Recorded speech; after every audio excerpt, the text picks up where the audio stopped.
I love it when Black Lives Matter fully take off the mask, when their most radical activists come out and just tell us exactly what they mean, directly, honestly, and I think we could say brutally.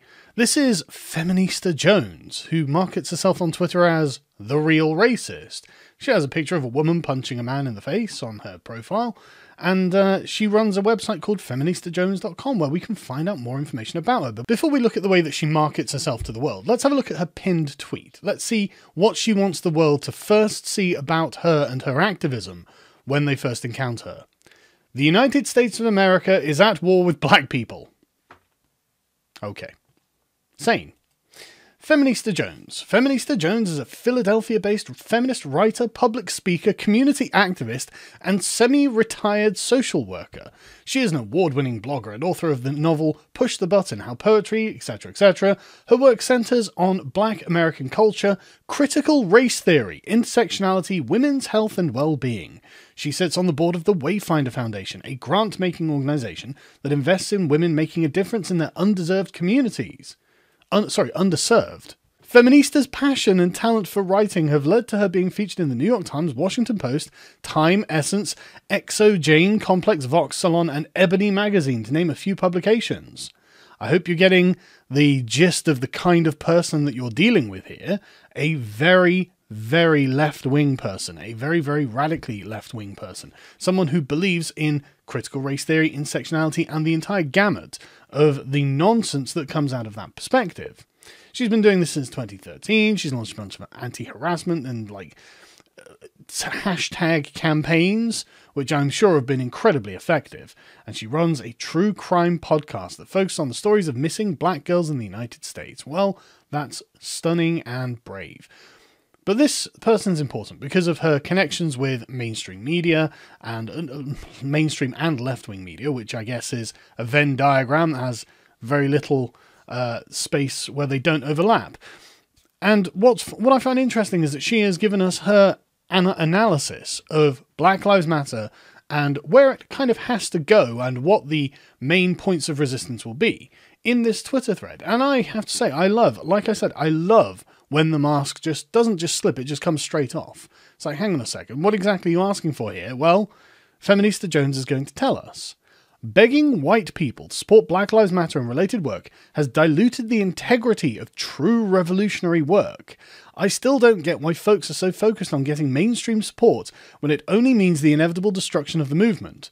Well, I mean, I'm just saying, you have been featured in a bunch of what we can consider to be mainstream publications. So, I mean, I guess you're speaking from experience here. White people, no matter how liberal or progressive, will never endorse revolutionary acts that may jeopardize their children's lives. Yeah, why would they? Why would they want to put their children's lives in jeopardy? But more importantly, why does black liberation threaten the lives of white children? Why is that the case? And I'm not the one who's saying this. She says, as such, they will never fully support a black liberation revolution by way of violent rebellion. Well, it's only because it sounds like you're going to kill a bunch of kids from what you've written there, Feminista. I mean, when you say nope, not going to happen, no kidding. I mean, if the results of what's happening with George Floyd, in the aftermath of George Floyd's death, is anything to go by, like, what you're proposing is just destructive and cruel and without end until everything has been leveled. Why would anyone endorse this, no matter how liberal or progressive that they are? But she carries on, violence is the only way, of course. Of course, there literally can be nothing but violence.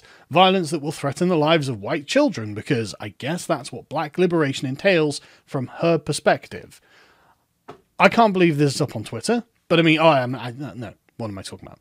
I can, of course, believe that this is still up on Twitter because of the person, the characteristics of the person, and the politics of the person who wrote it. If this was written by Candace Owens, I imagine it would have been yeeted, and she would have been suspended, and honestly, rightfully so, because she's just openly calling for violence. No votes, no marching, no spots on cable news, no high-fashion magazine cover stories, no hashtags, no panels. None of that is going to bring about the liberation black folks deserve. So what she's saying is that everything, absolutely everything that the mainstream has done to bend over and cater to Black Lives Matter, aside from the fact that this has been burning down cities and hundreds of millions of dollars of property damage have been done, and a large amount of it appears to be affecting small businessmen who are in no way related to the cops apparently oppressing whatever martyr we're holding up as the example of why everything is wrong today. None of this, none of the integration into media, none of the representation that they've been demanding, none of the actual changes that they've achieved mean anything to this person. Violence is the only way. How is this not the mark of a cruel and vengeful movement that seeks openly to hurt people, at least by some of its thought leaders? But folks only understand violence in its Eurocentric framing and definition. Same as liberation, if we're being honest. So you hear violence and you already have a picture of what it looks like, and you've been conditioned to reject it out of fear. Well, I have to say, it was this tweet that conditioned me to think that you were going to actually go out and, whatever the Eurocentric definition of violence you're using, this is the bit that makes me afraid, I'm not going to lie. The fact that you're interested in jeopardizing the lives of children really bothers me. I think that any movement that openly says this is a movement that deserves to fail, because I don't think children deserve to have violence visited upon them for whatever ideological project that you're working on. I think that this is dangerous lunacy. But anyway, I'm just one of those people who doesn't want a race war. I'm one of those pro-democracy, anti-race war people. You know, those individualist liberals that you hear so much about, who are never going to support a violent uprising because it sounds like a lot of people are going to get killed. But anyway, I've just been conditioned to reject that out of fear, possibly because I've read some history and I know what violence can really look like, and it's really not something that you should be looking forward to, and especially in uncontrolled, arbitrary violence is a vision of hell. If you want to know what it looks like, that's what it is. Not being able to walk down the street without just someone hurting you. That's a vision of hell. But anyway, what if I told you the violence required is liberating? Well, I'm sure it is for the people doing the violence, but there's a quote from Machiavelli that springs to mind here that I can't help but think is relevant. It goes along the lines of, wars begin when you will, but they do not end when you please. What do you think is going to come of that? Why would that be good? Why would that be good for anyone, let alone black people or white people or the country as a whole? Why would anyone desire this? Why would they openly... Again, maybe it's the verified check mark that goes straight to their head. But why would they openly call for just social violence in the streets? That's terrible. That's just awful. Nothing good will come of this. No violence is going to liberate you in this regard. What if I told you that there is no way for a dislocated, displaced African to truly live free without the complete destruction of whiteness, occupation of space in our minds, bodies, souls, communities, etc.? Then I think you sound like a lunatic, to be honest. I think that what you hate is liberal democracy. And if you have a problem with liberal democracy, you are actually free to leave. There are other countries that are not liberal democracies, that are not run by white people. There's an entire continent of countries that are filled with people who are not white, who are in fact black. Whiteness will never fully translate a revolutionary message, so we don't need any more magazine spreads, even if the photogs, I don't know what that means, photographers and writers are black. Whiteness will never nourish us to completion, so we don't need any more high-cost galas or dinners, or anything involving eating their food to push for liberation of freedom. I don't know how this person thinks that she's not free, to be honest. She seems to have a successful career as an independent activist, an independent black woman, writing about the things that she wants to write about. I mean, she seems to be following her conscience, as deformed as that appears to be, and yet she feels that she is not free. What are you missing that you can't have, and why can't you just go to a place that has that? Whiteness will always seek absolution in progressive spaces, so it'll portray us as both black Madonnas and mammies. Don't be tricked by the false adoration, though. Those are subservient roles now empowering. If you say so. Even anti-racism centres, whiteness in its work hasn't divested of the belief that whiteness rules everything. Well, that's literally the fundamental premise that you're working with and they're working with, is that we are in a white supremacist system. Whiteness, whatever you define that to be, I actually know what they define that to be, individualistic, meritocratic, capitalistic systems, as in the sort of English common law inheritance of the English-speaking world. But that's just white. All white people are like that. You know, the French are like that, the Germans are like that, the Russians are like that, obviously, because that's what they think. They live in such a narrow, myopic world that they have no idea about the kind of differences between white countries and the philosophical and social conditions that they have. But it doesn't matter. None of that matters. They don't care about any of this, right? Anti-racism centers whiteness. Well, that's kind of true. I mean, I was working on I don't even know what I'm going to do with this massive script that I'm doing on Robin DiAngelo's white fragility.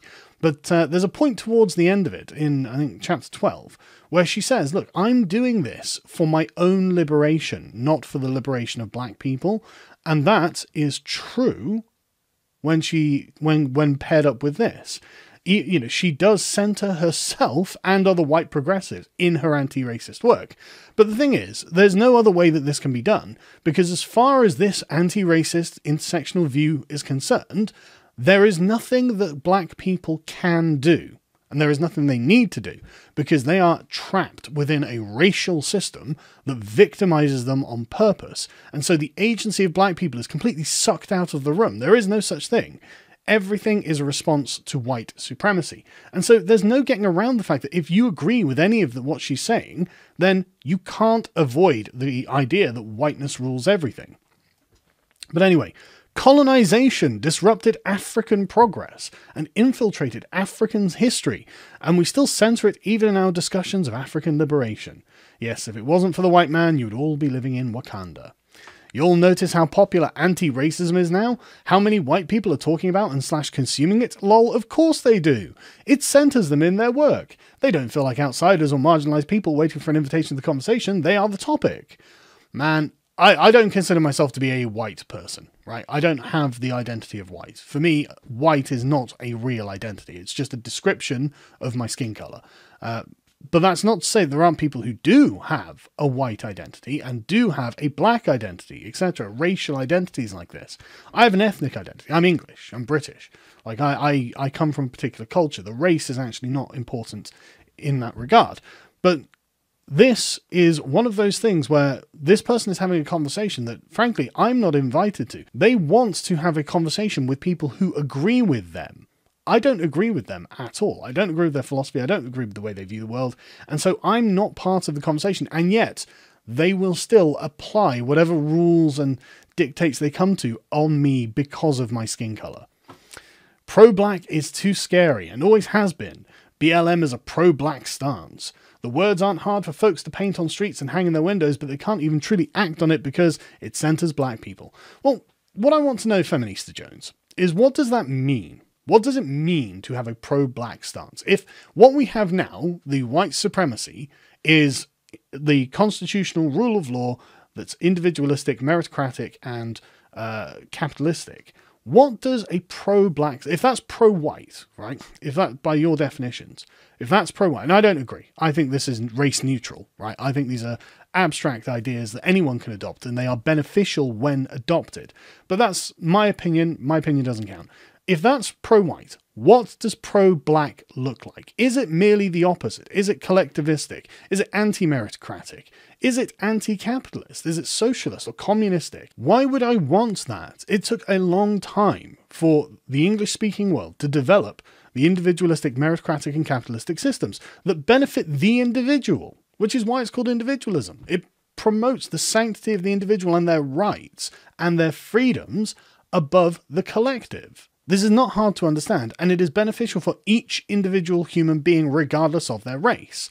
So tell me, Feminista, what does pro-black mean? What does it look like? What is the utopia you're aiming for? They need something to make them feel included and centered in the work. Even if the goal is to strip them of their power, they want to make sure they're centered all the way up until that point. So violent revolution to destroy constitutional democracy, liberal democracy, and strip white people of their power because of their race. And she's right, there are white people who are going along with this right up until the point of what? Guillotines? Like, where does this go? What do we do with the white people? There's a lot of dollars in the anti-racism space these days, so look, go get that coin. If you've got to rebrand and sprinkle the phrase across your website, please do. Take every dime they're offering, reparations and such. Just make sure you're not letting any of these Eurocentric notions of freedom, fighting and liberation actually influence your ways of thinking. White people will never prioritize black liberation over white lives. Why does it have to be that way? Why is black liberation impossible without killing white people? Which, I mean, maybe I'm inferring incorrectly from what I believe it is you're implying here, but it really seems like you're suggesting that black liberation involves killing a bunch of white people. I'm happy to be corrected, Feminista. I'm more than happy to be corrected. Any movement that seeks liberation by killing another race or harming another race, deliberately targeting another race, is not a movement that I would ever consider supporting. I would be totally in opposition to it. I don't want to see the world that this person seems to want to create. And I think that if any sensible person should also avoid what it is she's trying to build here. Because I, again, as I've repeatedly stated, think that hell is arbitrary violence. And I think that's where this is heading. Anyway, folks, if you would like to support the channel, because we've been demonetized for reasons unknown, and I'm the most demonetized man on the internet, apparently, so we rely on you guys to keep us going. So if you'd like to support the channel, you can back us on Subscribestar, or you can check out our merch store, where we have a wonderful range of merch done by Johnny and Callum. And I mean, my favorite one at the moment is the Yuri range, I'm not going to lie, but I always have a massive soft spot for our Ring Sock range, because I'm a huge Orwell fan, and I think this merch is actually doing him good justice. Such good justice, I wear it myself. Anyway, I'll see you in the next video, folks. Take it easy.